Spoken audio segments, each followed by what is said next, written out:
The tragic case of Laura Wallen. The tragic murder of beloved Maryland teacher Laura Wallen by her boyfriend Tyler Tessier while she was pregnant with his child. Details on the case, investigation, aftermath, and legacy of inspiration left behind. Laura Wallen was a beloved high school teacher from Olney, Maryland.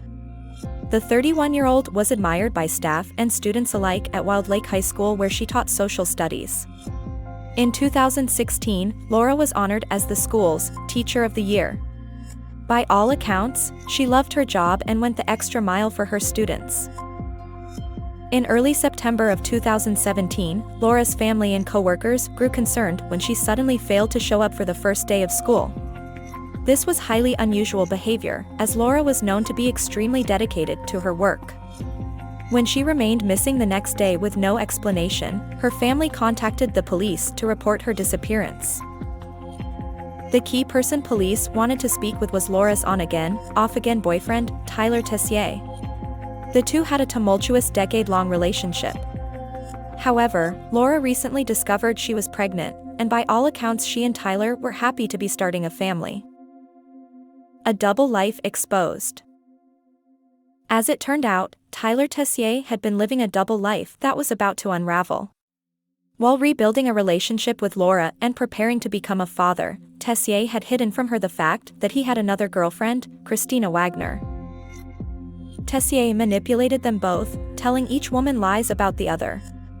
To Laura, he downplayed Christina as if a crazy stalker ex that Laura should pay no mind. But to Christina, he falsely claimed that Laura suffered from schizophrenia and couldn't have a healthy relationship. The truth was revealed when a pregnant Laura discovered Tessier's engagement to Christina from another source. Laura bravely confronted the other woman via text, likely seeking answers about Tyler's betrayal. This contact enraged Christina. She and Tessier actually went to the police station to explore filing stalking charges against Laura in order to silence her. However, Tessier got cold feet about pursuing legal action, likely in fear of his secrets unwinding in court. Over Labor Day weekend 2017, Tessier scrambled to keep his double life intact. He faked an injury to avoid a getaway weekend with Christina, while also convincing Laura to forego out-of-town plans with her family. Tyler wanted Laura to himself that weekend, for sinister reasons that would soon become clear.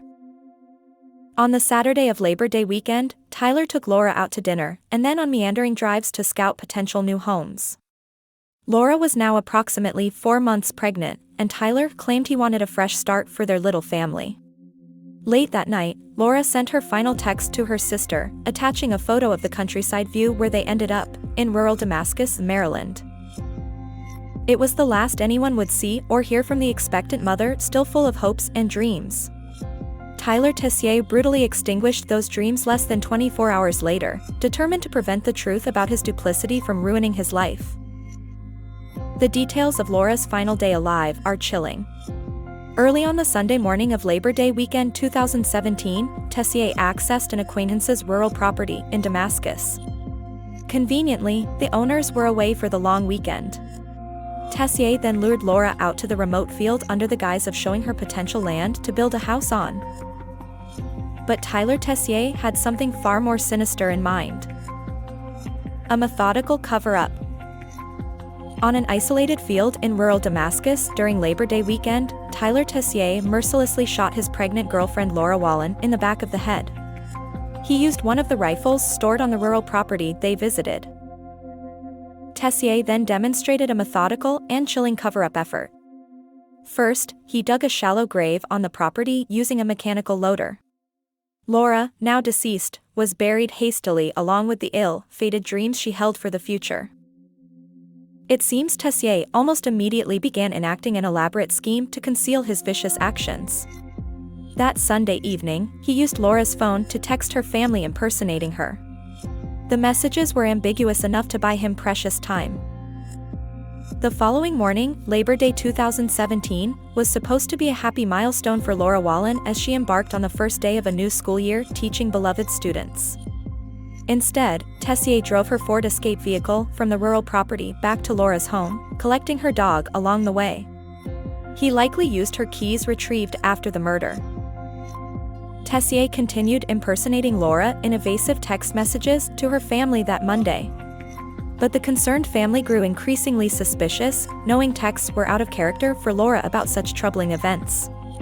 They reported her disappearance to the police that same Labor Day, fearing she meant harm. As police began investigating the missing persons case, Tessier played the part of distressed boyfriend. But cracks formed in his stories almost immediately.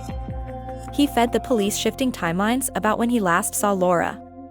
It didn't take long for inspectors to peg Tessier as a prime suspect, though they played their cards close to the vest. Investigators collected surveillance footage, phone data, and DNA evidence that tracked Tessier's suspicious movements. It was soon apparent he had gone to great lengths to conceal Laura's demise. Police discovered the final debit card purchase on Laura's account, proving she was still with Tessier Saturday evening before her death. Phone records also showed Tessier's call to the rural property owner the night before the murder, likely arranging to access the firearms stored there.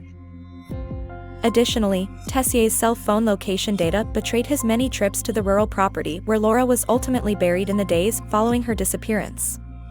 Clearly, he had returned to the scene in fits of desperation as the investigation accelerated. Investigators even believe Tessier reached out to an acquaintance asking for help transporting and disposing of a corpse, but was refused. The noose was tightening around Laura Wallen's killer. Despite ramping scrutiny from police, Tessier audaciously participated in a news conference appealing for the public's help finding his missing girlfriend. Laura Wallen's grieving parents also attended, unaware of the betrayer standing right beside them. Detectives allowed Tessier's charade to play out strategically, hoping he would let crucial details slip. They likely detected his guilt written all over his stilted speech and strange mannerisms. But Tessier gave away nothing substantial and continued manipulating all those concerned for Laura's safe return.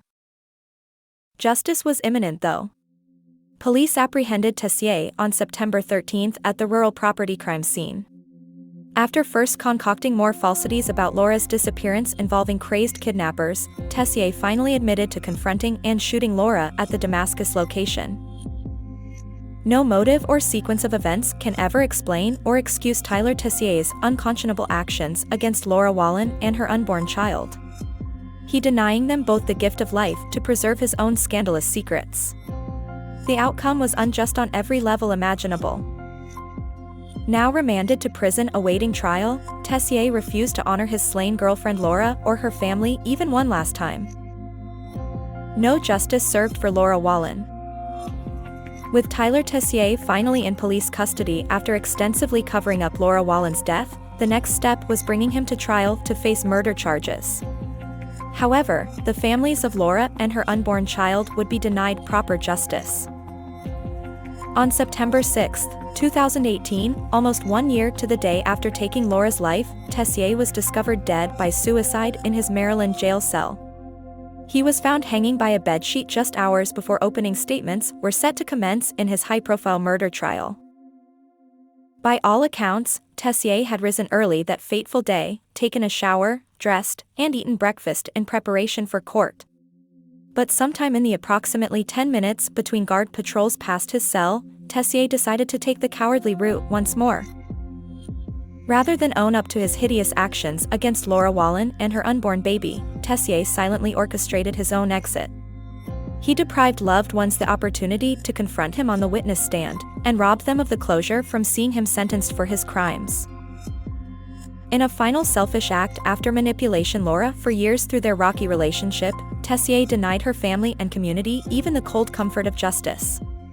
The man who talked his way out of consequences time and again ultimately chose to go quietly on his own terms. While his self-imposed death means Tessier will never truly pay for killing Laura Wallen, her inspiring life and work as a cherished teacher continue reverberating. Those who knew Laura have established scholarships, awards, and charitable funds to keep her uplifting legacy alive. Though gone too soon in a senseless tragedy, Laura Wallen is still making an impact through the many young lives she influenced during her time as an educator. While Tessier took her future, he could not erase the positive difference Laura made at Wild Lake High School. Her vivacious spirit continues touching students through commemorations from peers and faculty. By recognizing Laura Wallen's tremendous value and mourning all that was lost, those left behind also deny Tessier power over her inspirational story. His final destructive act, claiming his own life, continues being outweighed by remembrances of how Laura lived, with purpose, passion, selflessness, and love. Seeking justice. While Tyler Tessier escaped earthly justice for killing Laura Wallen and her prenatal baby boy, her grieving family have sought accountability in other meaningful forms. Most notably, Laura's parents Mark and Gwen have championed a new Maryland protection law bearing Laura's name. Passed in 2019, Laura and Reed's law enables prosecutors to pursue Class A felony charges against individuals who deliberately kill a woman's unborn child. Previously in Maryland's criminal statutes, the charge for crimes against pregnant women that resulted in loss of the pregnancy carried weaker penalties. But thanks to the Wallen family's political initiatives, lawmakers have stiffened punishments for malicious acts depriving viable fetuses of life along with their mothers. Mark and Gwen Wallen view this policy upgrade as a fitting legacy honoring their slain daughter and unborn grandson Reed. They continue working to raise awareness about violent crimes impacting expectant mothers like Laura and their babies. Laura and Reed's law endured a lengthy drafting process followed by heated legislative debate before passage. Some parties feared unintended effects on reproductive rights from strengthening rules about fetal rights. Ultimately, the bill was narrowly tailored to avoid impacting lawful pregnancy termination options. Opponents who stalled earlier versions were satisfied. Laura and Reed's law expressly covers illegal hostile acts against pregnant women resulting in death of the fetus. With this refined focus on homicide, penalties were enhanced for offenders like Tessier without limiting abortion access established in Roe v. Wade and Doe v. Bolton rulings. The Wallen family and supportive delegates overcame numerous political and ideological obstacles to pass this meaningful legislation. While no laws can undo the tragedy their family experienced, Mark and Gwen can take pride in achieving expanded protections inspired by Laura's life and starkly revealed vulnerabilities in old statutes by the circumstances of her death. Legacy of Light, Laura Wallen. The senseless murder of Laura Wallen and her unborn child Reed shocked communities in Maryland where the beloved high school teacher made a profound impact on students' lives. Her tragic death, and the loss of future promise it represents, are impossible to justify or make sense of. Read the whole article on horrorfacts.com.